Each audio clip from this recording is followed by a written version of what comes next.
Jubilee hills లో ఇంకొక గంటలో ముగియబోతోంది ఎన్నికల ప్రచారము. మోగబోతున్నాయి మైకులన్నీ కూడా.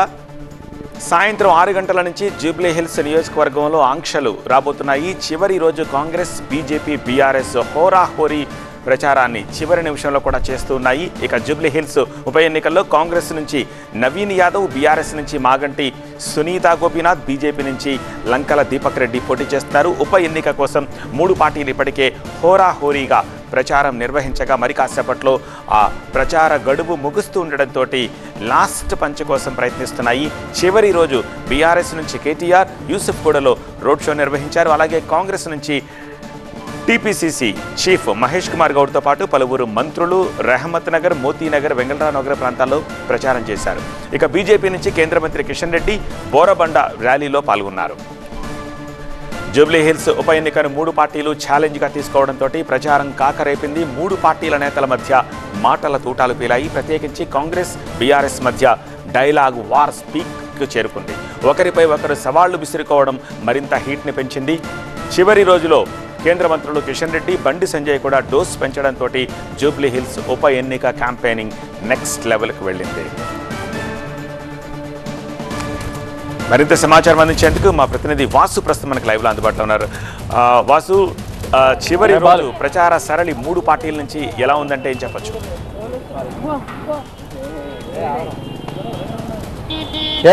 ఈరోజు సాయంత్రం 6 గంటలకి ఇటు జూబ్లీ హిల్స్ ఉప ఎన్నికకు సంబంధించిన మొత్తం ప్రచార కార్యక్రమం ముగిసిపోతుంది. ఇప్పటికే ఎన్నికలకు సంబంధించి రిటర్నింగ్ అధికారి కూడా ఆ తర్వాత 6 గంటల తర్వాత ఎవరు ప్రచారం చేయొద్దంటూ కూడా ఆ తర్వాత చేస్తే కేసులు తప్పు అంటూ కూడా చెప్తున్నారు. దాదాపు ఒకసారి మనం జూబ్లీ హిల్స్ ఉప ఎన్నికల్ని పరిశీలిస్తే లాస్ట్ 20 డేస్గా 3 పార్టీల మధ్య ఇటు బీఆర్ఎస్, కాంగ్రెస్, బీజేపీల మధ్య డైలాగ్ వార్సు, మాటల తూటాలు అనేక అంశాల వారీగా ఎత్తుకొని ఈ ప్రచారం నిర్వహించారు. ఇటు ప్రధానంగా అధికార కాంగ్రెస్ ఖచ్చితంగా సెంటిమెంట్ కావాలా, డెవలప్మెంట్ కావాలా అన్న నినాదంతో కాంగ్రెస్ పార్టీ ప్రచారం చేసింది. గత 10 సంవత్సరాల బీఆర్ఎస్ పాలనలో జూబ్లీ హిల్స్ని ఏం పట్టించుకోలేదు, ఎక్కడికక్కడ స్లమ్స్ అలాగే ఉన్నాయి.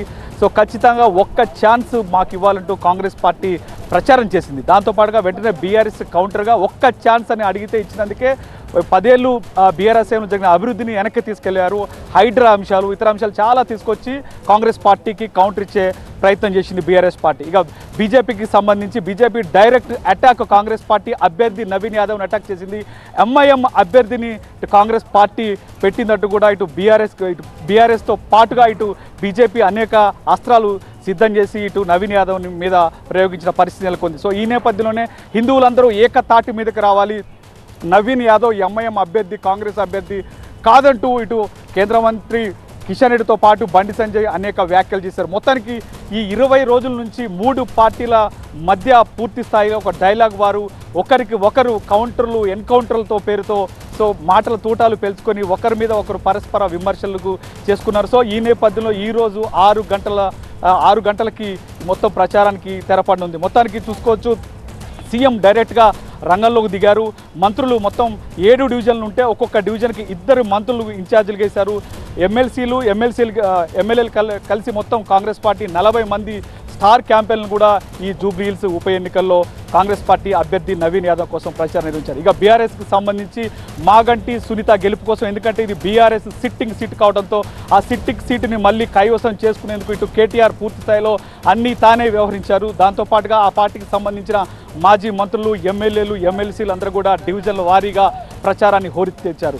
లాస్ట్లో ఫైనల్ టచ్ అనే విధంగా దాదాపు 2-3 రోజు కేంద్ర మంత్రి బండి సంజయ్, కిషన్ రెడ్డితో పాటు కిషన్ రెడ్డి మొదటి నుంచి ప్రచారం చేస్తున్నారు. కానీ బండి సంజయ్ రీసెంట్గా దాదాపు 3 రోజుల నుంచి స్టార్ క్యాంపెయిన్గా వచ్చి ఇటు అధికార కాంగ్రెస్, బీఆర్ఎస్కి సంబంధించి హాట్ కామెంట్ చేసిన పరిస్థితులకు ఉంది. ఒక పక్క సీఎం రేవంత్ రెడ్డి ఏమో కేటీఆర్, కిషన్ రెడ్డి ఒక్కలే, కిషన్ రెడ్డిని గతంలో గెలిపించడానికి బీఆర్ఎస్ పార్లమెంట్ ఎన్నికల సమయంలో పనిచేసిందని కౌంటర్ ఇస్తుంటే ఇటు పూర్తి స్థాయిలో ఓటుకునేట్టు కేసు అనేక అంశాలు బయటికి తీసుకొచ్చి కాంగ్రెస్, ఇటు బీజేపీ ఒకటే, చోటాబాయ్ బడాబాయ్ అంటూ కేటీఆర్ కామెంట్ చేసిన పరిస్థితి నెలకొంది. సో మొత్తానికి 3 పార్టీలకు సంబంధించిన అగ్రనేతలు ఇటు బీఆర్ఎస్కి సంబంధించి గెలుపు తన భుజస్కంధాల మీద కేటీఆర్ వేసుకుంటే, అలాగే సీఎం రేవంత్ రెడ్డి ఖచ్చితంగా నవీన్ యాదవ్ని గెలిపించి తీరుతానంటూ సీఎం రేవంత్ రెడ్డి విస్తృతంగా పర్యటనలు చేశారు. సో దాంతోపాటుగా ఖచ్చితంగా బీజేపీ నుంచి లంకల దీపక్ రెడ్డిని ఖచ్చితంగా ఈసారి హిందువులందరూ ఏకం కావాలి, ఓటు వేయాలంటూ కేంద్ర మంత్రి కిషన్ రెడ్డి, బండి సంజయ్ విస్తృతంగా పర్యటన చేసి ఓటు అభ్యర్థించిన పరిస్థితి నెలకొంది. మొత్తానికి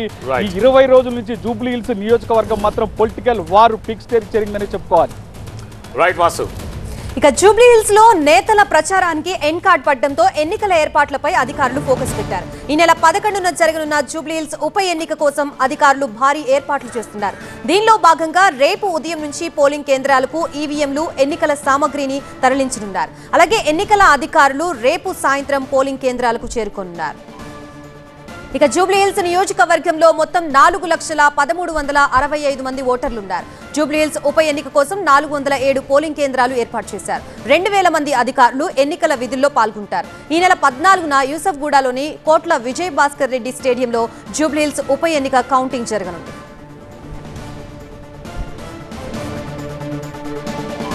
ప్రస్తుతం ఇదే అంశానికి సంబంధించి మనకి పూర్తి అప్డేట్స్ ఇవ్వడానికి మా ప్రతినిధి లక్ష్మీకాంత్ సిద్ధంగా ఉన్నారు. లక్ష్మీకాంత్,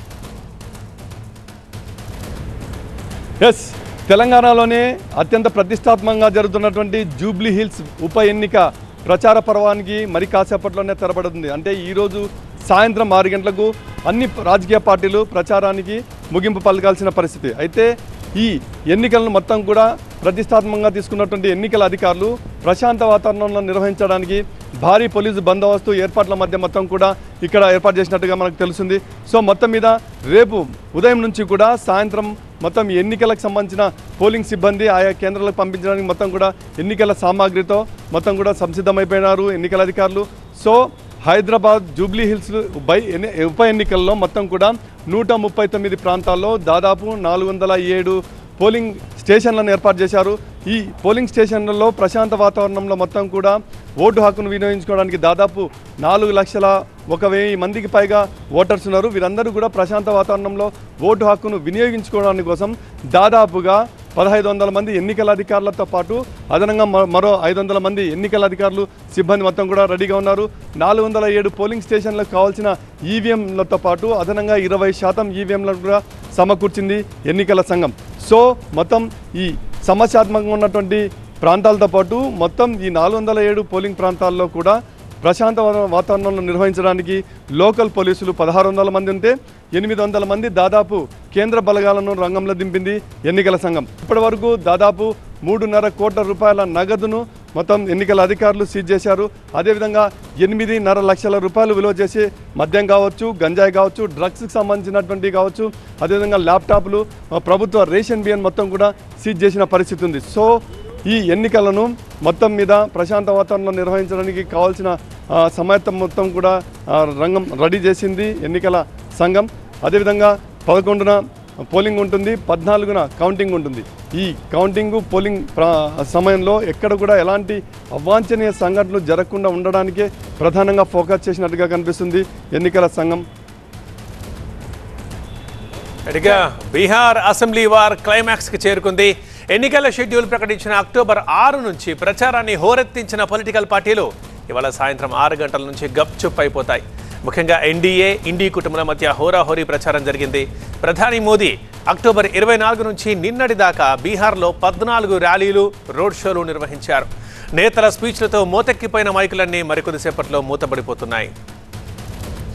ఈ నెల 11న జరిగే 2వ దశ పోలింగ్లో 22 జిల్లాల్లోని 122 అసెంబ్లీ నియోజకవర్గాల్లో బీహార్ ఓటరు తీర్పు ఇవ్వబోతున్నారు. తెలంగాణలోని జూబ్లీ హిల్స్ నియోజకవర్గం సహా మొత్తం 7 రాష్ట్రాల్లోని 8 చోట్ల బైపోల్ జరగనుంది. సాయంత్రం 6 తర్వాత ర్యాలీలు, రోడ్ షోలు, పరిమితికి మించిన వాహనాల కన్వాయ్లు అన్నీ నిషిద్ధం. ఎలక్షన్ కొన్ని ఉల్లంఘిస్తే ఎవరిపైనైనా సరే చర్యలు తప్పవని హెచ్చరించింది ఎన్నికల సంఘం. ఇక ప్రాంతీయ పార్టీలదే హవా అయినప్పటికీ జాతీయ పార్టీలైన బీజేపీ, కాంగ్రెస్లు కూడా ప్రతిష్టాత్మకంగా భావించిన మోస్ట్ వాంటెడ్ ఎలక్షన్ ఇది. బీహార్ తొలి దశ ఎన్నికల్లో 64.66% ఓటింగ్ నమోదైంది. 1951 తర్వాత బీహార్లో ఇదే అత్యధిక ఓటింగ్ శాతం. రెండో దశ పోలింగ్ పర్సంటేజ్పై ఇప్పుడు ఆసక్తి పెరిగింది.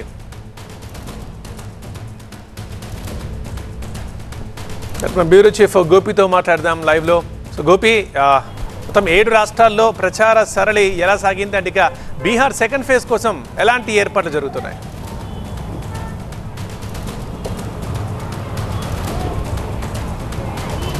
ఎల్లుండు బీహార్ 2వ విడత ఎన్నికల పోలింగ్తో పాటుగా 7 రాష్ట్రాల్లో 8 అసెంబ్లీ స్థానాలకు సంబంధించిన ఉప ఎన్నికల పోలింగ్ కూడా జరగబోతోంది. సో దానికి సంబంధించిన ఎన్నికల ప్రచార కార్యక్రమం మరి కాసేపట్లో ముగియబోతోంది. ఇటు బీహార్ సెకండ్ ఫేజ్కి సంబంధించిన ఎన్నికల ప్రచారంతో పాటుగా ఇప్పుడు తెలంగాణ జూబ్లీ హిల్స్కి సంబంధించిన అసెంబ్లీ ఉప ఎన్నిక, అలాగే జమ్మూ కాశ్మీర్లో 2 స్థానాలకు, అలాగే పంజాబ్లో 1 స్థానానికి, రాజస్థాన్లో 1 స్థానానికి, జార్ఖండ్, అలాగే ఇటు ఒడిశా, త్రిపుర, మిజోరం ఈ రాష్ట్రాల్లో కూడా బైపోల్స్ అసెంబ్లీ సెగ్మెంట్స్కి సంబంధించి 7 రాష్ట్రాల్లో 8 అసెంబ్లీ ఉప ఎన్నికలకు సంబంధించిన ప్రచార కార్యక్రమం అనేది మరి కాసేపట్లో ముగియబోతోంది. దీనికి సంబంధించి ఎల్లుండు బీహార్ సెకండ్ ఫేజ్తో పాటే మిగతా ఉప ఎన్నికలకు సంబంధించిన ఏర్పాట్లన్నీ కూడా పోలింగ్కి సంబంధించిన ఏర్పాట్లన్నీ కూడా జరుగుతున్నాయి. ఇక బీహార్ విషయానికి వస్తే నువ్వా నేనా అన్నట్లుగా ఇటు బీహార్ ఎన్డీఏ కూటమి, అలాగే మహాగఠబంధన్ కూటమికి సంబంధించి నేతల ప్రచార కార్యక్రమాలు సాగాయి. ప్రధాని మోడీ 14 ర్యాలీల్లో పాల్గొన్నారు. కేంద్ర హోంమంత్రి అమిత్ షా సుమారు 20కి పైగా ర్యాలీల్లో, అలాగే రాజ్నాథ్ సింగ్ 10కి పైగా ర్యాలీల్లో, ఇటు కేంద్ర మంత్రులు, అలాగే బీజేపీ పాలిత రాష్ట్రాల ముఖ్యమంత్రులు,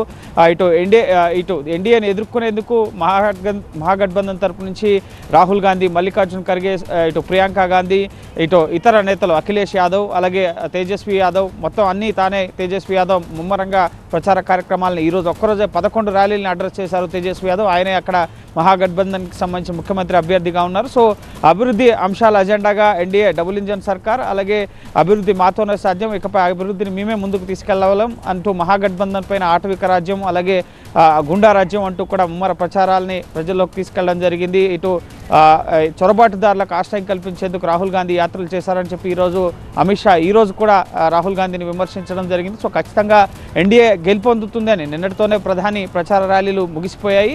సో చాలా ధీమాగా ఉన్నారు ప్రధాని మోడీ కానీ, బీజేపీ ఎన్డీఏ నేతలు కానీ. నితీష్ కుమారే మళ్ళీ సీఎం అవుతారన్న అంశాన్ని ప్రజల్లోకి తీసుకెళ్లడం జరిగింది. హోరాహోరీగా ముఖ్యంగా ఎన్నికల హామీలను కూడా ధీటుగా ఒకరికి ఒకరు ముఖ్యంగా ప్రజా లబ్ధికి పొందే విధంగా ముఖ్యంగా నగదు బదిలీ పథకాలకు సంబంధించి అనేక హామీలు అయితే ఇచ్చారు. సో ఎల్లుండి ఉదయం 7 గంటలకి 20 జిల్లాల పరిధిలో 122 అసెంబ్లీ స్థానాలకు సంబంధించిన పోలింగ్ అనేది జరగబోతోంది. మొత్తం 45,000 పోలింగ్ బూత్లని ఏర్పాటు చేశారు. సో ఎన్నికల సంఘం కూడా ఈసారి మొదట విడత కన్నా ఎక్కువ పోలింగ్ శాతం నమోదవుతుంది అన్న అభిప్రాయంలో ఉన్నారు. ఎందుకంటే గడిచిన ముఖ్యంగా 3-4 టైమ్స్ ఎన్నికల ముందు కన్నా కూడా ఫస్ట్ టర్మ్లో 64% పైగా పోలింగ్ శాతం అనేది నమోదవడం జరిగింది. ఓటర్ల జాబితా సవరణ తర్వాత, ప్రత్యేక సవరణ తర్వాత 54 లక్షల మంది ఓటర్లను తొలగించిన తర్వాత ఇంత పెద్ద ఎత్తున ఓటింగ్ జరగడం అనేది అది ఎవరికి లబ్ధి చేకూరుతుంది? ముఖ్యంగా 2 కూటములు హోరాహోరీగా ప్రచార కార్యక్రమాలని గెలుపుపై ధీమాని వ్యక్తం చేస్తున్న నేపథ్యంలో కొన్ని ఇండివిజువల్గా పోటీ చేస్తున్న పార్టీలు, జనసురాజ్ పార్టీ, ప్రశాంత్ కిషోర్ పార్టీ కానీ, ఎంఐఎం పార్టీకి సంబంధించి అసదుద్దీన్ ఓవైసీ 100 స్థానాల్లో పోటీ చేస్తున్నాడు. ఆమ్ ఆద్మీ పార్టీ కూడా 100కు పైగా స్థానాల్లో పోటీ చేస్తున్న పరిస్థితి. సో ఈ పార్టీలు ఎవరి ఓట్ బ్యాంకును చీలుస్తాయి, ఎవరికి అధికారాన్ని కట్టబెడతాయన్న విషయంలో ఈ 3 పార్టీలు కూడా, అట్లాగే బీఎస్పీ పార్టీ కూడా ఉంది. సో చూడాలి మరి ఏ కూటమి విజయం సాధిస్తుంది అనేది నవంబర్ 14వ తేదీన బీహార్ అసెంబ్లీ ఎన్నికల ఫలితాలతో పాటుగా ఇటు జూబ్లీ హిల్స్ సహా 7 రాష్ట్రాల్లో జరగబోయే 8 అసెంబ్లీ సెగ్మెంట్స్కి సంబంధించిన ఫలితాలు కూడా అదే రోజు వెలువడబోతున్నాయి. సో మొత్తం ఓవరాల్గా మినీ ఇండియా ఎలక్షన్స్గా చెప్పే ఈ ముఖ్యంగా బీహార్ ఎలక్షన్స్తో పాటుగా 7 రాష్ట్రాల్లో 8 అసెంబ్లీకి సంబంధించిన సెగ్మెంట్స్కి సంబంధించిన ఉప ఎన్నికల ప్రచారం ముగిసింది. ఇక పోలింగ్ అలాగే ఫలితాలే ఇక మిగిలి ఉన్న పరిస్థితి. రైట్ గోపి. ఇక మరో ఉగ్ర కుట్ర భగ్నమైంది. దేశవ్యాప్తంగా అనేక ప్రాంతాల్లో విధ్వంసానికి స్కెచ్ వేసి దాడులకు సమాయత్తమైన ఐసిస్ ముఠాను అరెస్ట్ చేసింది గుజరాత్ యాంటీ టెర్రరిస్ట్ స్క్వాడ్.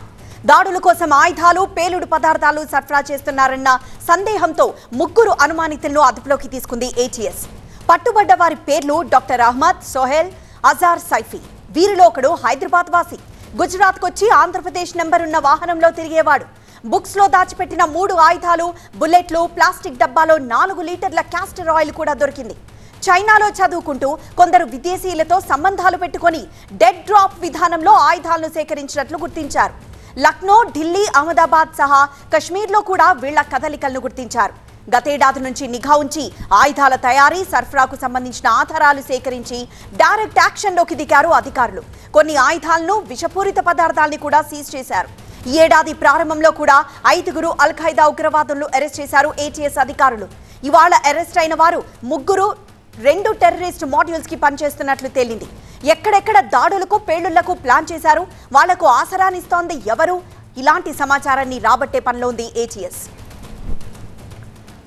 మా ప్రతినిధి రంజిత్ మరింత సమాచారం అందిస్తారు. రంజిత్, అరెస్ట్ అయిన 3లో ఒకరు హైదరాబాద్ కి చెందిన వారు అంటున్నారు. సో భాగ్యనగరంతో ఐసిస్ టెర్రర్ లింక్స్ ఉండడాన్ని ఎలా చూడాలి? అలానే డెడ్ డ్రాప్ పద్ధతిలో ఆయుధాల సేకరణ అంటున్నారు. ఏంటి డెడ్ డ్రాప్ విధానం? ఉగ్రవాద కుట్రలో భాగంగా వీరంతా కూడా ఆయుధాలు సమకూర్చుకున్నటువంటి క్రమంలోనే ఏటీఎస్ అధికారులు దాడులు నిర్వహించారు. ఇందులో 3 వ్యక్తులు పట్టుబడ్డారు. సయ్యద్ మొయిదుద్దీన్ హైదరాబాద్కి చెందినటువంటి వ్యక్తి, ఫ్రాన్స్లో ఎంబీబీఎస్ పూర్తి చేసిన తర్వాత ఐఎస్కేపీలో యాక్టివ్ మెంబర్గా మారినట్టు గుర్తించారు. ఐఎస్కేపీ అనేది ఇస్లామిక్ స్టేట్ ఖోరసన్ ప్రావిన్సెస్ అనేటటువంటి సలాదీ జిహాదీస్కి సంబంధించిన టెర్రర్ గ్రూప్. సో వీళ్ళంతా కూడా ఇప్పుడు సౌత్ ఏషియాలో వీళ్ళకి సంబంధించిన టెర్రర్ యాక్టివిటీ నిర్వహిస్తున్నారు. సో ఇండియాలో కూడా దాడులు నిర్వహించడం ద్వారా తమ ఉనికి చాటుకోవాలన్నటువంటి దాంతో కూడా వీరు పెద్ద ఎత్తున ఉగ్ర కుట్రలకు పాల్పడినట్టు ఏటీఎస్ అధికారులు గుర్తించారు. అయితే వీరి నివాసాల్లో సోదాలు చేసేటువంటి క్రమంలో కావచ్చు, వీరు ఎక్కడైతే వీరికి సంబంధించిన రూమ్స్లో సోదాలు చేసిన తర్వాత పెద్ద ఎత్తున ఇటు పేలులలో భాగంగా పెద్ద ఎత్తున ముడి సరుకులు వీరంతా కూడా సమకూర్చుకున్నారు. ఇక్కడ 5 లీటర్ల క్యాస్టర్ ఆయిల్ కావచ్చు, ఆ తర్వాత 30 రౌండ్స్కి సంబంధించిన బుల్లెట్స్ కావచ్చు, ఇవన్నీ కూడా పెద్ద ఎత్తున కుట్ర చేయాలన్నటువంటి దాంతోనే వీరన్నీ ఈ మొత్తం మందుగుండె సామాగ్రి కావచ్చు, ఇతర వాటన్నింటిని వస్తువులన్నింటినీ కూడా వీరు సేకరించినట్టు ఏటీఎస్ అధికారులు గుర్తించారు. సో ఇక్కడ హైదరాబాద్కి చెందినటువంటి మొయినుద్దీన్ అన్నటువంటి వ్యక్తి ఫ్రాన్స్ నుంచి వచ్చిన తర్వాత ఐఎస్కేపీ టెర్రర్ మాడ్యూల్లో చాలా కీలక వ్యక్తిగా పనిచేస్తున్నారు. సో ఇప్పుడు ఆయన అదుపులోకి తీసుకొని వీరికి ఎవరు ఆయుధాలు సమకూరుస్తున్నారు, వీరి కుట్ర ఏంటి, ఎక్కడ పేలులకు పాల్పడాలనుకుంటున్నారు, ఇప్పటివరకు ఎన్ని చోట్ల రెక్కి నిర్వహించారు. సో ఇప్పుడు 3 పట్టుబడ్డటువంటి మాత్రం ఈ పట్టుబడ్డటువంటి వ్యక్తిలో సయ్యద్ మొయినుద్దీన్ అన్నటువంటి వ్యక్తి హైదరాబాద్కి చెందినటువంటి వ్యక్తి కాబట్టి ఇంకా దేశంలో ఇతర ప్రాంతాల్లో ఇలాంటి ఉగ్ర కుట్రలకు ఏమన్నా ప్లాన్ చేశారన్నటువంటి కోణంలో కూడా ప్రస్తుతం ఏటీఎస్ అధికారులు దర్యాప్తు చేపడుతున్నారు. ఇప్పుడు 18వ తేదీ వరకు రిమాండ్ తరలించారు కాబట్టి వాళ్ళని కస్టడీలోకి తీసుకొని విచారించిన తర్వాత వీరు ఏ రకమైనటువంటి దాడులకు ప్లాన్ చేశారన్నటువంటి అంశంపై కూడా ఫర్దర్గా ఏటీఎస్ అధికారులు దర్యాప్తులో తేల్చే అవకాశాలు అయితే కనిపిస్తున్నాయి. ఐఎస్కేపీ అనేటువంటి ఈ టెర్రర్ గ్రూప్ ఇప్పటివరకు సౌత్ ఏషియాలో చాలా చోట్ల ఇటు పాకిస్తాన్ ఆఫ్ఘనిస్తాన్ బార్డర్ కావచ్చు, ఆ తర్వాత కాబూల్ ఎయిర్పోర్ట్ ఇలాంటి ప్రాంతాల్లో కూడా పెద్ద ఎత్తున దాడులు నిర్వహించింది. సో గుజరాత్ కావచ్చు, ఇండియాలో ఇతర మెట్రో సిటీస్లో దాడులకు పాల్పడడం ద్వారా తమ ఉనికి చాటుకోవాలన్నటువంటి ఉద్దేశంతో ఈ ఐఎస్కేపీ మాడ్యూల్ పనిచేసినట్టు గుర్తించారు. ప్రస్తుతం ఏటీఎస్ అధికారులు ఈ 3 అదుపులోకి తీసుకొని వీరికి ఎవరెవరు సహకరించారు, ఇంకా ఎక్కడెక్కడ పేలులకు కుట్ర పన్నారన్నటువంటి కోణంలో కూడా ప్రస్తుతం ఏటీఎస్కి సంబంధించిన దర్యాప్తు అయితే కొనసాగుతుంది. ఇక చిత్తూరు జిల్లాలో కుంకి ఏనుగుల కేంద్రాన్ని AP deputy CM Pawan Kalyan ప్రారంభించారు. పలమనేరు మండలం ముసలిమడుగులో 20 ఎకరాల్లో ఏర్పాటైన కేంద్రానికి కర్ణాటక నుంచి 5 కుంకి ఏనుగుల్ని తీసుకొచ్చారు.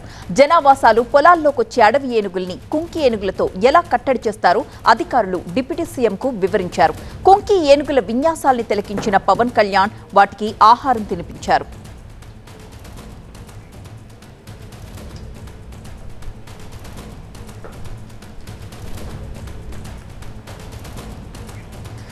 ఫుల్ డీటెయిల్స్ అందించడానికి మా ప్రతినిధి రాజు లైవ్ లో సిద్ధంగా ఉన్నారు. Raju, over to you.